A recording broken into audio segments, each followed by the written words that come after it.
বিসমিল্লাহ বলে রান্নার কাজ শুরু করে দিলাম। সকালে বুটের ডাল ভিজিয়ে রেখেছিলাম। ডালটা ফুলে ওঠার পরে পানি ছেঁকা দিয়ে আমি ব্লেন্ডারে ব্লেন্ড করে নিয়েছি। আসসালামু আলাইকুম, কেমন আছেন সবাই? নিশ্চয়ই যে যেখানে আছেন সবাই ভালো আছেন। আলহামদুলিল্লাহ আমিও আপনাদের দয়ায় অনেক ভালো আছি। তো আমি শিলপাটায় বেটে নিলেই পারতাম, কিন্তু একটু শারীরিক জটিলতার জন্য ওটা আর আমার দ্বারা হয় না। ব্লেন্ডারে ব্লেন্ড করে নিয়ে এসেছি। কাঁচামরিচ, পেঁয়াজ, রসুন, জিরা সব কিছু একসঙ্গে দিয়ে ব্লেন্ড করেছি। আর অল্প কিছু পেঁয়াজ দিয়েছিলাম ব্লেন্ড করার সময়, আর এখন কুচি পেঁয়াজ দিলাম বেশি করে। তারপরে স্বাদ অনুযায়ী লবণ, তারপরে হলুদের গুঁড়া দিয়ে মেখে নিয়েছি। এবার আমি বড়াগুলো ভেজে নিব। আর অন্য চুলাতে ভাত বসিয়ে দিয়েছি। ভাতের হাঁড়িটা কিন্তু দিয়ে কাদা দিয়ে নেওয়ান দিয়ে দিয়েছি, যেন মাছতে সুবিধা হয় আর কি। তো বড়াগুলো ভাজা হয়ে গেছে, সবগুলোই তুলে নিলাম।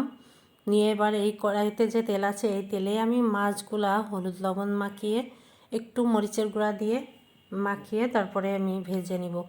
যেহেতু গ্রামে বসবাস, সংসারে অনেক কাজই থাকে, তো রান্নাটা কিছুক্ষণ ফাঁকা রেখে গিয়েছিলাম বাইরে, গরু আছে তাদের খাবার দিতে। তো এই জন্য একটু সন্ধ্যা লেগে গেছে রান্না করতে।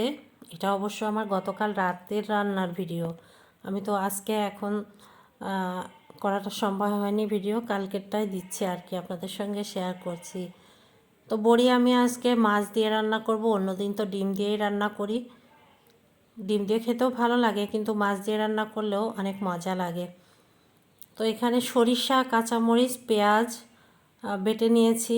নিয়ে মানে তেলের উপরে পেঁয়াজ দিয়ে যে একটা ফোড়ন দিয়েছি, দিয়ে তারপরে পানি দিয়ে দিয়েছি, ঝোলের পানি। তো এবার আমি ভাতটা হয়ে গেছে, নামায়ে রাখবো। আর এই চুলাতে বলক উঠে গেলে আমি দিয়ে দিব আর কি ভেজে রাখা ডাল আর মাছ, ডালের বড়ি আর মাছ আর কি। তো দিয়ে এবার ঢাকা দিয়ে দিব। ঢাকা অবশ্যই দিতে হবে। আমি তো সব রান্নাই 5 মিনিটের জন্য হলেও ঢাকা দিয়ে দিই রাখি। দমে দিলে কি হয়, অনেক মজা হয় আর কি রান্নাটা। তো রান্না তো কমপ্লিট হয়ে গেছে, রাত্রেই খাওয়া দাওয়া শেষ করে নিয়েছি। তরকারির কালারটাও অনেক সুন্দর এসেছিলো, আর খেতেও অসম্ভব মজা ছিল। তো আমার ভিডিওটা যদি আপনাদের ভালো লেগে থাকে তাহলে অবশ্যই লাইক, কমেন্ট, শেয়ার করবেন, পাশে থাকবেন। আজকের মতো এখানে, আল্লাহ হাফেজ।